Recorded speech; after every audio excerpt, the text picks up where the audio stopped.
स्वागत है आपका हमारे इस बेहतरीन से प्लेटफॉर्म एग्री प्रिप में। आज के इस लेक्चर में हम डिस्कस करने वाले हैं कॉस्ट का सेकंड लेक्चर। हमने लास्ट क्लास के अंदर कॉस्ट के एक टाइप टोटल कॉस्ट को डिस्कस किया था। आज के इस लेक्चर में हम टोटल कॉस्ट के बाद जो सेकंड एवरेज कॉस्ट था उसको डिस्कस करने वाले हैं। तो जितनी चीज़ें हमने जिस तरीके से हमने टोटल कॉस्ट के अंदर पढ़ा उस तरीके से चीज़ें हम इसमें डिस्कस करने वाले हैं। तो ये एग्रीकल्चर इकोनॉमिक्स का हमारा 5th लेक्चर रहने वाला है। तो देखिए, हमने जो पहले दिन हमने कॉस्ट को स्टार्ट किया तो हमने इस तरीके से स्टार्ट किया था कि जो कॉस्ट है वो मेनली 3 टाइप की होती है, या हम 3 तरीके से उसको पढ़ते हैं। एक होती है टोटल कॉस्ट, एक होती है एवरेज कॉस्ट और एक होती है मार्जिनल कॉस्ट। 3 तरह की कॉस्ट हमने शुरू में जब हम कॉस्ट को पढ़ रहे थे उस दिन डिस्कस की थी। अब जो ये टोटल कॉस्ट है ना, इसके हमने 3 टाइप पढ़ ली कि टोटल जो एक होती है fixed cost, total fixed cost, total variable cost, और इन दोनों की जो एड से बनती है एक बनती है टोटल कॉस्ट। इन तीनों के हमने डिफरेंट टाइप के ग्राफ्स भी डिस्कस किए और उनके जो आपस में जो बिटवीन रिलेशन होता है वो भी हमने डिस्कस कर लिया। इस लेक्चर में हम पढ़ने वाले हैं एवरेज कॉस्ट को। जिस तरीके से वो थी, जैसे उसमें टोटल फिक्स्ड कॉस्ट है, इसमें आएगी एवरेज फिक्स्ड कॉस्ट। इसमें टोटल वेरिएबल कॉस्ट थी, इसमें आ जाएगी एवरेज वेरिएबल कॉस्ट। इसमें टोटल कॉस्ट थी, इसमें आ जाएगी average total cost. Average spelling गलत है ना,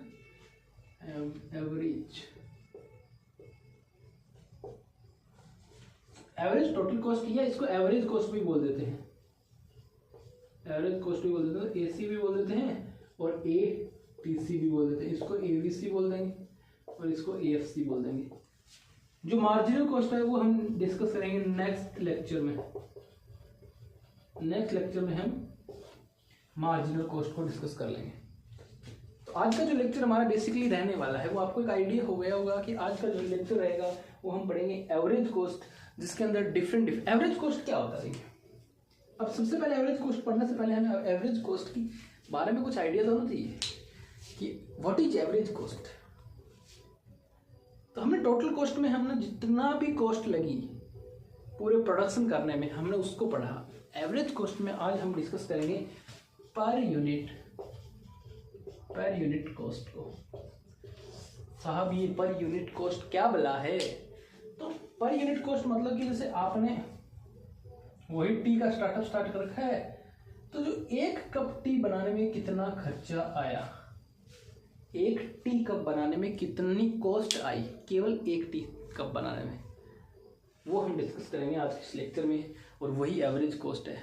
तो अब हम एवरेज कॉस्ट को डिटेल से पढ़ेंगे। इसके पहले हम पढ़ेंगे एवरेज फिक्स्ड कॉस्ट, फिर एवरेज वेरिएबल कॉस्ट, फिर एवरेज टोटल कॉस्ट, फिर तीनों में बिटवीन रिलेशन देखेंगे। तो आप इसे अब हम जो एवरेज कॉस्ट पढ़ने वाले हैं उसमें पहला जो पॉइंट जो डिस्कस करेंगे, उसका पहला जो पार्ट डिस्कस करेंगे वो करेंगे फिक्स्ड कॉस्ट का, एवरेज फिक्स्ड कॉस्ट।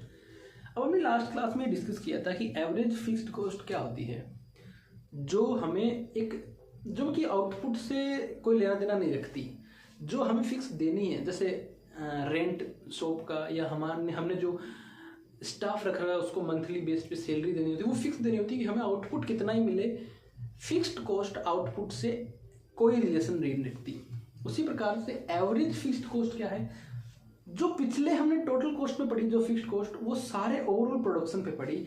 आज जो फिक्स्ड कॉस्ट पढ़ने वाले हैं वो हम पढ़ रहे हैं per unit fixed cost of production. 1 unit पे वो जो फिक्स्ड कॉस्ट है वो एक प्रोडक्ट पे कितना फर्क पड़ती है, कितना डिपेंडेंट है, वो डिस्कस करने वाले हैं। तो जो एवरेज फिक्स्ड कॉस्ट का फॉर्मूला होता है वो ये होता है कि जो टोटल फिक्स्ड कॉस्ट है जो हमने लास्ट क्लास में पढ़ी, क्या टोटल फिक्स्ड कॉस्ट, ये क्या होगा आउटपुट, डिवाइड कर देंगे किससे, हमने आउटपुट डिवाइड कर देंगे। तो हमारे पास क्या आ जाएगी एवरेज फिक्स्ड कॉस्ट। जैसे हम ये जो टेबल है यहाँ हम इसका ग्राफ प्लॉट करेंगे, तो आप देखते जाइए। मान लीजिए आपने जो आउटपुट पहले रखा वो आपने 0 रखा, फिर आपने आउटपुट को 1 कर दिया, फिर आपने आउटपुट को 2 कर दिया, फिर आउटपुट को आपने 3 कर दिया, फिर आउटपुट को आपने 4 कर दिया, फिर आउटपुट को 5 कर दिया। इस तरीके से आपने आउटपुट को बढ़ा दिया, यहाँ 6 कर दिया मान लीजिए। लेकिन हमने लास्ट क्लास में पढ़ा था कि जो टोटल फिक्स्ड कॉस्ट होती है वो तो कांस्टेंट होती है, वो तो सेम रहती है, आउटपुट से नहीं। लास्ट क्लास में हमने जो टोटल फिक्स्ड कॉस्ट ली थी वो 12 ली थी। तो मान लीजिए यहाँ 12 लिख देते हैं, ये 12 हो गया, ये 12 हो गया, ये 12 हो गया, ये 12 हो गया, ये 12 हो गया, ये 12 हो गया। ठीक है, अरे बोलो, ठीक है। अब हम एवरेज फिक्स्ड कॉस्ट निकालेंगे। वो कैसे निकालेंगे? ये जो टोटल फिक्स्ड कॉस्ट है इसको डिवाइड करेंगे आउटपुट से। अब 12 को जब हम 0 से डिवाइड करते हैं तो क्या आता है? जैसे यहाँ क्या आएगा, 12 डिवाइड बाई 0, तो यहाँ इनफाइनाइट आ गया। तो जो शुरू में एवरेज फिक्स्ड कॉस्ट है वो इनफाइनाइट से शुरू हुई जब हमारा आउटपुट क्या था, 0 था। तो पहला पॉइंट आपको याद रखना है कि एवरेज फिक्स्ड कॉस्ट अनंत कब होती है? जब हमारा आउटपुट 0 होता है। जब हमारा आउटपुट 1 हुआ तो 12 डिवाइड बाई 1, तब हमारी टोटल एवरेज फिक्स्ड कॉस्ट कितनी आई? 12 आई। जब हमारा आउटपुट 2 हुआ तो कितनी आई? 6 आई। जब हमारा आउटपुट 3 हुआ तो कितनी आई? 4 आई। जब हमारा आउटपुट 4 हुआ तो कितनी आई? 3 आई।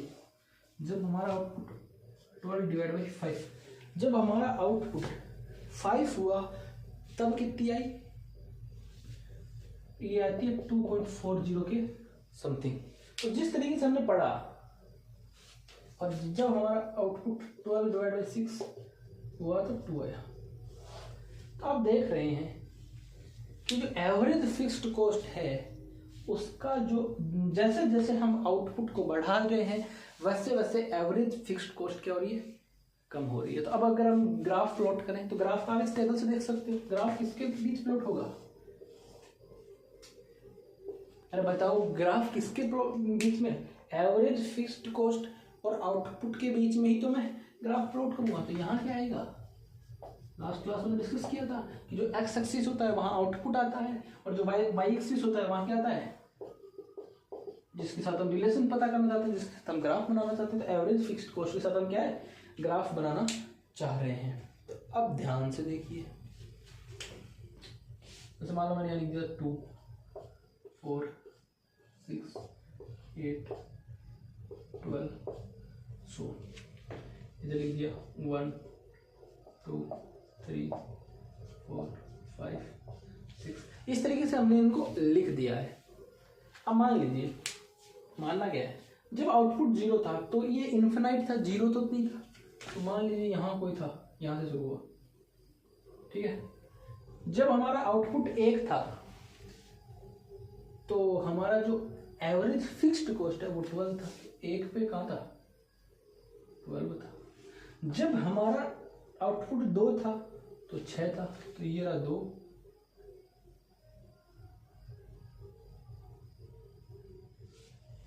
फिर 4, जब हमारा आउटपुट 4 था तो कोई इसके बीच होगा, 3, 5 था तो इससे 10 थोड़ा सा ऊपर होगा, 3 में 2, 6 में 2 था। एक ग्राफ कुछ इस तरीके से आएगा।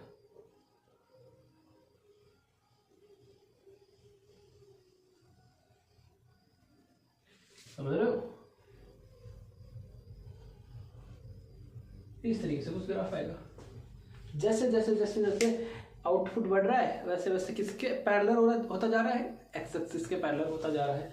तो इसमें आप कुछ पॉइंट ऐड कर सकते हो। जैसे जो AFC कर्व है, AFC और आउटपुट का कर्व है वो क्या है? डाउनवर्ड ही तो है। जैसे जैसे नीचे हम जैसे यहाँ देखते हैं कि जैसे जैसे आउटपुट बढ़ रहा है, जैसे जैसे आउटपुट बढ़ रहा है वैसे वैसे जो AFC है वो घट रहा है। आप एक बात कह सकते हैं कि जैसे जैसे हमारा आउटपुट बढ़ रहा है, जैसे जैसे हमारा आउटपुट बढ़ रहा है वैसे वैसे हमारा जो एवरेज फिक्स्ड कॉस्ट है वो घटता जाता है। इसी कारण जो हमारा जो ग्राफ था वो यहाँ से स्टार्ट हुआ और धीरे धीरे जाके जो हमारे एक्स एक्सिस है उसके पैरेलल हो गया।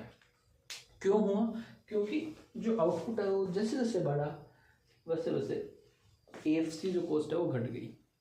तो इसमें बेसिकली जो एवरेज फिक्स्ड कॉस्ट है आपसे जो क्वेश्चंस पूछा जा सकता है वो मेनली एक ही जो क्वेश्चन पूछेगा, या तो आपको ग्राफ का डायग्राम पूछ लेगा, ऑप्शन में ऐसे अलग अलग ग्राफ बना देगा और इसमें आपको एएफसी की कर्व को टिक कर देना है। या जो क्वेश्चन पूछ सकता है वो इस तरीके से पूछ सकता है कि क्या शेप होती है एवरेज फिक्स्ड कॉस्ट की, तो आप बता सकते हैं रेक्टेंगुलर हाइपरबोला।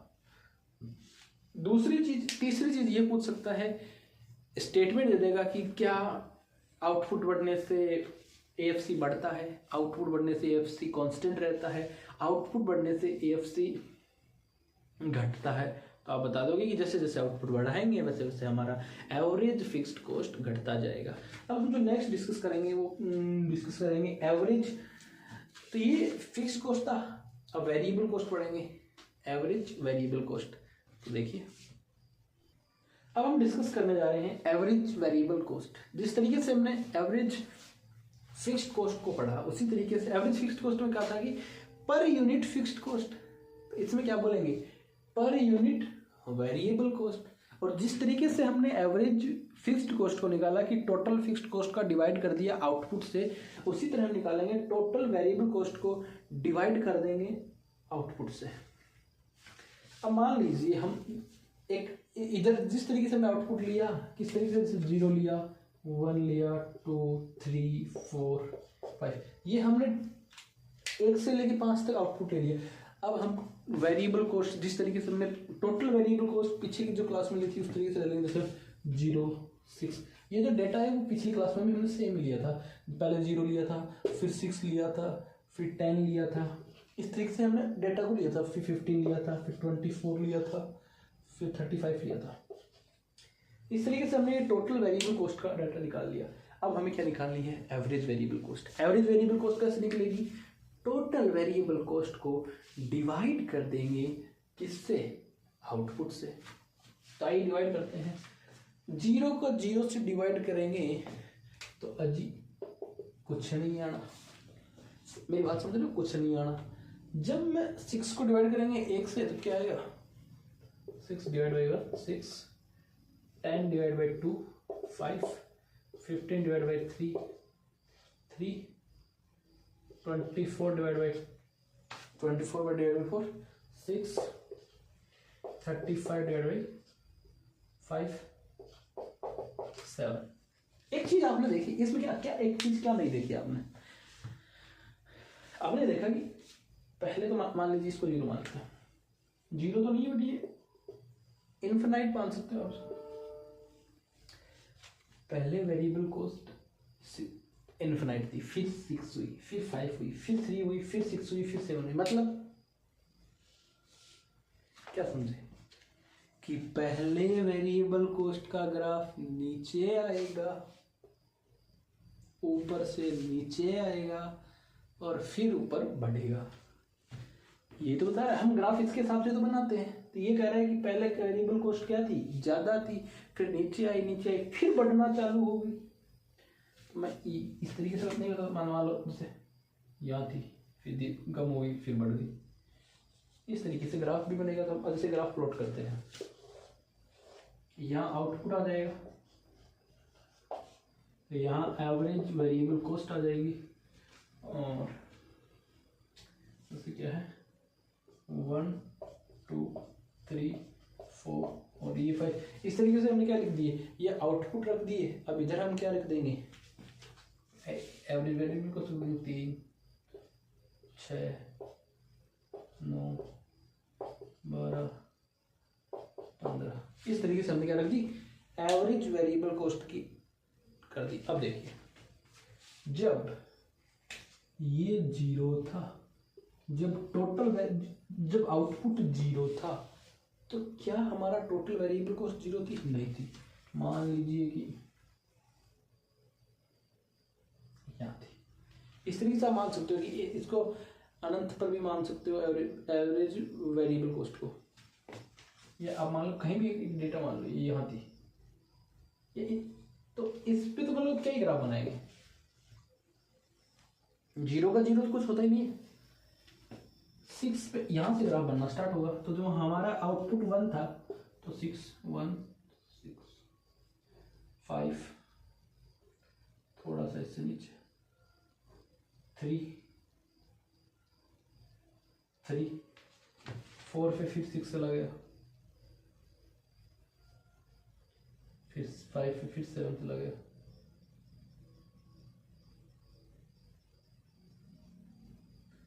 ग्राफ कुछ किस तरीके से चला। ये ग्राफ ऐसे ही तो है ना,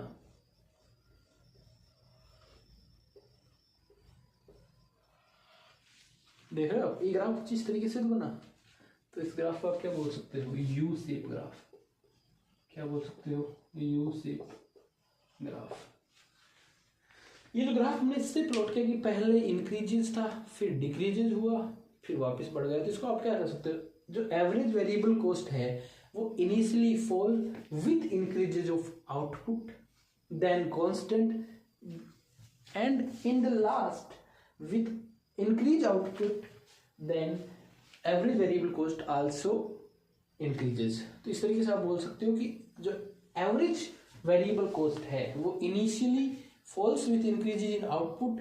Once then output rise till optimum level, then ABC start constant.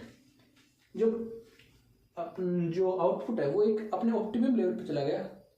It can be better understood to help table and curve. तो आप इससे अच्छे से समझ सकते हो, ज्यादा इसमें मैथ नहीं है। इस शुरू में ऐसे लिख लो ना, initially increase then remain constant then rise। पहले इंक्रीज हुआ, फिर कांस्टेंट हुआ, फिर वापस बढ़ने लग गया। इतनी चीजें पूछेगा। शेप पूछ लेगा तो शेप बता देना, यू शेप हो गई। इससे ज्यादा आगे कुछ पूछने नहीं वाला है। अब हम डिस्कस करने वाले हैं एवरेज टोटल कॉस्ट को। फिर हम तीनों में एक कॉमन ग्राफ बनाएंगे, तीनों में जो भी पॉइंट्स लिखने होंगे, जिस तरीके से हमने टोटल कॉस्ट में लिखा उस तरीके से हमने इसमें भी लिखने वाले हैं। तो आप इसे लिख सकते हैं। अब हम डिस्कस करने जा रहे हैं एवरेज टोटल कॉस्ट को। एवरेज टोटल कॉस्ट क्या है कि जो हमने एवरेज कॉस्ट पढ़ी थी वो तो हमने टोटल कॉस्ट पढ़ी थी। ये क्या है, पर यूनिट टोटल कॉस्ट या per unit total cost of production. एक यूनिट पे कितना टोटल कॉस्ट ऑफ प्रोडक्शन है। तो हमने जो टोटल कॉस्ट में हम कैसे निकालते थे, total fixed cost plus total variable cost. तो इसमें भी कैसे निकालेंगे, ये एवरेज कॉस्ट है तो average variable cost plus average fixed cost. इसको आप एक तरीके से और भी निकाल सकते हो। जैसे हमने एवरेज वेरिएबल कॉस्ट कैसे निकालते हैं, total variable cost upon output. Average fixed cost कैसे निकालते हैं, total variable cost total fixed cost upon output. तो ये भी तो ऐसे निकाल सकते हो ना, टी इक्वल टोटल कॉस्ट जो हमने उसमें पढ़ी डिवाइड बाई आउटपुट। इस तरीके से भी आप इसको निकाल सकते हो, बट वो डिफरेंट तरीके हैं जिससे भी आप निकालना चाहिए। अब देखिए हमने आउटपुट रख ली 1 to 5। अब जो एवरेज फिक्स्ड कॉस्ट हमने लास्ट में निकाली थी, एवरेज फिक्स्ड कॉस्ट कैसे निकलती है, टोटल कॉस्ट को डिवाइड करेंगे या टोटल फिक्स्ड कॉस्ट को डिवाइड करेंगे आउटपुट से। तो हमने पिछले में निकाली थी, तो जैसे उसमें एक आया था इन्फिनाइट, देन आया था 12, फिर 6, फिर 4। जैसे जैसे आउटपुट बढ़ रहे थे, वैसे वैसे हमारी जो एवरेज फिक्स्ड कॉस्ट है घट रही थी, जो हमने पहले पढ़ी थी। देन 4, देन 5, 3 आया, देन 2.40 आया, नीचे भी हमने पढ़ी थी 2 आया, 6 से डिवाइड किया था। नेक्स्ट जस्ट लास्ट वाले ग्राफ में हमने पढ़ा एवरेज वेरिएबल कॉस्ट को। वेरिएबल कॉस्ट कैसे निकलती है, जितनी भी टोटल वेरिएबल कॉस्ट है उसको डिवाइड करना है किससे, आउटपुट से। तो जैसे जब हमने डिवाइड किया तो उधर ये तो कुछ आई नहीं थी, 0 को इन्फिनाइट से डिवाइड करोगे कुछ ही नहीं आता। 12 थी तो इसको हमने किससे डिवाइड किया था, एवरेज वेरिएबल कॉस्ट कितनी आई थी, 6 आई थी। देन धीरे धीरे बढ़ी थी, उसके बाद हमारी 5 आई थी I think. Average variable cost क्या होती है, टोटल वेरिएबल को, तो ये समथिंग 5 आई थी, 5 आई थी। देन मान लीजिए कुछ भी मान लीजिए, अपन तो इनसे ऐड करके निकालेंगे। 5 आई थी, फिर मान लीजिए 4 आई थी, फिर वापस 5 हो गई थी, फिर 6 हो गई थी, फिर 7, मतलब धीरे धीरे वापस बढ़ गई थी। अब एवरेज टोटल कॉस्ट कैसे निकलेगा साहब? मैं अगर एवरेज फिक्स कॉस्ट को और एवरेज वेरिएबल कॉस्ट को जोड़ दूंगा तो एवरेज टोटल कॉस्ट निकलेगी। कैसे निकलेगी? ऐसे निकलेगी, average variable cost plus average EFC। तो इनमें क्या ही जोड़े, 12 6 18 6 5, अरे बोलो 6 5 11 4 4 8 5 5 5 10, ओहो 6 8.40। इसमें भी आपने क्या देखा, 18 11 8 10 8 40, पहले घटी फिर बढ़ी, फिर थोड़ा थोड़ा थोड़ा थोड़ा गैप कम होने देता है। यही तो दिखा कि पहले घट रहा है फिर बढ़ रहा है। 6 5 11 9 9 40, कितने हुए, 6 2 8 6 है ना ये, इसको 7 मान लो, ऐसे मान लो, इसको 7 मान लो, 7 मानोगे तो 9.84, कुछ भी मानो ना। एक चीज तो देख रहे हो कि पहले ज्यादा थी, फिर थोड़ी कम हुई, फिर कम हुई, फिर बढ़ना चालू हुई। तो अब ग्राफ बनाते हैं, ग्राफ कुछ इस तरीके से बन जाएगा। यहाँ हमारी एवरेज टोटल कॉस्ट आएगी, यहाँ हमारा एवरेज आउटपुट आएगा, यहाँ हमारा क्या आ जाएगा, आउटपुट आ जाएगा। तो जैसे जैसे आउटपुट होगा वैसे वैसे ग्राफ प्लॉट होता जाएगा। पहले ये कहाँ थे, यहाँ अनंत में थे, मान लीजिए मैं से रख लूँ 6 6 12 6 18 6 24 1 2 3 4 5। यहाँ से ग्राफ बनाना स्टार्ट कीजिए। जब ग्राफ जब आउटपुट 1 था तो हमारा जो ग्राफ था वो 18 पे था। जब हमारा आउटपुट 2 था तो हमारा ग्राफ कितने थे, 11 पे था, जस्ट इसके नीचे। फिर हमारा आउटपुट 8 हुआ, फिर हमारा आउटपुट 10 हुआ यहाँ से, फिर हमारा आउटपुट 9.4 हुआ। ग्राफ कुछ इस तरीके से आया है ना, सेम उसकी तरह यू शेप, सेम उसकी तरह किसकी तरह, एवरेज वेरिएबल कॉस्ट की तरह। तो वही बोल सकते हो, initially increases then remain constant then वापस डिक्रीजेज। तो इसमें भी क्या पूछेगा, कैसा ग्राफ है, यू शेप करवाया, यू शेप करवाया। तो ये बेसिक नॉलेज थे तीनों ग्राफ के। अब हम जो मेन चीज़ पढ़ेंगे वो इनमें रिलेशन पढ़ेंगे और किस तरीके से आपस में ये रिलेट करते हैं। ज़्यादा क्वेश्चन वहीं से आते हैं। देन हम नेक्स्ट क्लास में मार्जिनल कॉस्ट को पढ़ के कॉस्ट खत्म करेंगे। देन उसके बाद मार्केट पढ़ेंगे और जल्दी एग्रीकल्चर इकोनॉमिक्स खत्म हो जाएगी। तो आप इसको लिख सकते हैं। अब हम इन आपस में इन तीनों में रिलेशन देखेंगे। अब हम डिस्कस करेंगे इनके बीच में एक जो रिलेशन है और कुछ इंपॉर्टेंट पॉइंट जहाँ से हमें 103% MCQ देखने को मिलता है, या जो क्वेश्चन कॉस्ट से आएगा, या जो question average variable cost average cost से आएगा, वो यहीं इन क्वेश्चंस में से पूछेगा। क्या पूछ लेगा, वो पूछ लेगा कि ये जो कर्व है एवरेज कॉस्ट का है, या एवरेज कॉस्ट भी बोल सकते हो या एवरेज टोटल कॉस्ट भी बोल सकते हो। जैसे मैंने आपको पीछे बताया था, ये जो ग्राफ है एवरेज वेरिएबल कॉस्ट का है और ये जो ग्राफ है वो एवरेज फिक्स्ड कॉस्ट का है। तीनों ग्राफ को हमने एक ही कारों के अंदर प्लॉट करने की, तीनों जो कॉस्ट है उनको एक ही कारों में हम प्लॉट करने की कोशिश की है। आप देखेंगे कि एवरेज वेरिएबल कॉस्ट और एवरेज फिक्स्ड कॉस्ट क्या है, दोनों नीचे हैं, और एवरेज कॉस्ट का ग्राफ क्या है, ऊपर है। तो पहला लाइन मैंने क्या लिखा था, एवरेज कॉस्ट करो above the AFC and ABC। अगर ये स्टेटमेंट में लिखा है तो आप टिक लगा देना, हाँ ऐसा होता है, हमने देखा है। दूसरा AC ABC there are not, ये जो है ना एवरेज कॉस्ट और एवरेज वेरिएबल कॉस्ट है, ये इनके बीच जो डिफरेंस है, ये वाला डिफरेंस, ये वाला डिफरेंस, ये धीरे धीरे क्या हो रहा है, कम हो रहा है। लेकिन ये आपस में इंटरसेप्ट नहीं करेंगे, एक दूसरे को काटेंगे नहीं या क्रॉस नहीं करेंगे। ये बात याद रखनी है कि एवरेज कॉस्ट और एवरेज वेरिएबल कॉस्ट के जो ग्राफ हैं वो एक दूसरे को इंटरसेप्ट नहीं करेंगे। हाँ, जैसे जैसे आउटपुट बढ़ेंगे उनके बीच के जो डिस्टेंस है वो जरूर कम होगी, लेकिन एक दूसरे को इंटरसेप्ट नहीं करेंगे। यही हमारा दूसरा पॉइंट है कि एवरेज कॉस्ट और average they are not intersect but gap between decreases, इनके बीच में जो गैप है वो कम होता जाएगा। Average fixed cost, average variable cost are intersect, ये दोनों एक दूसरे को क्या कर रहे हैं, इंटरसेप्ट कर रहे हैं। ये देखिए इस पॉइंट पे इंटरसेप्ट कर रहे हैं। इस पोस्ट, ये जो पॉइंट है यहाँ, जो एवरेज फिक्स्ड कॉस्ट है वो सबसे लोवेस्ट होती है, सबसे मिनिमम होती है, क्योंकि ये जो the point average variable cost is minimum, और जो एवरेज वेरिएबल कॉस्ट है हमारी वो क्या है, इस पॉइंट पे एकदम मिनिमम है, कम है एवरेज वेरिएबल कॉस्ट। तो जिस पॉइंट पे एवरेज वेरिएबल कॉस्ट और एएफसी का कर्व इंटरसेप्ट करता है उस पॉइंट पे एवरेज वेरिएबल कॉस्ट मिनिमम होती है। ये बात याद रखनी है। जो एवरेज कॉस्ट और एवरेज वेरिएबल कॉस्ट का जो ग्राफ है वो यू शेप है, एवरेज फिक्स्ड का जो ग्राफ है वो रेक्टेंगुलर हाइपरबोला है।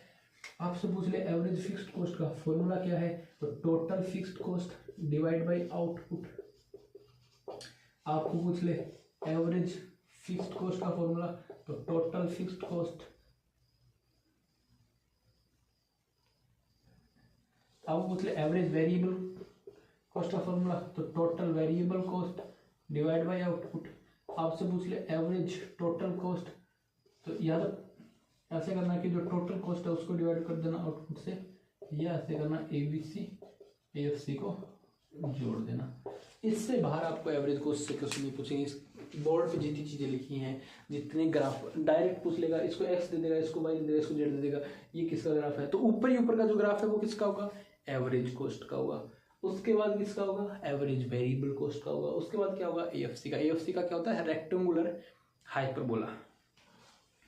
तो यही है। नेक्स्ट क्लास में मार्जिनल को डिस्कस करेंगे, और नेक्स्ट क्लास वाला लेक्चर छोटा ही रहने वाला है। तो आप हमारे साथ जुड़े रहिए, हम आपको सिलेबस कराते रहेंगे। थैंक यू, धन्यवाद।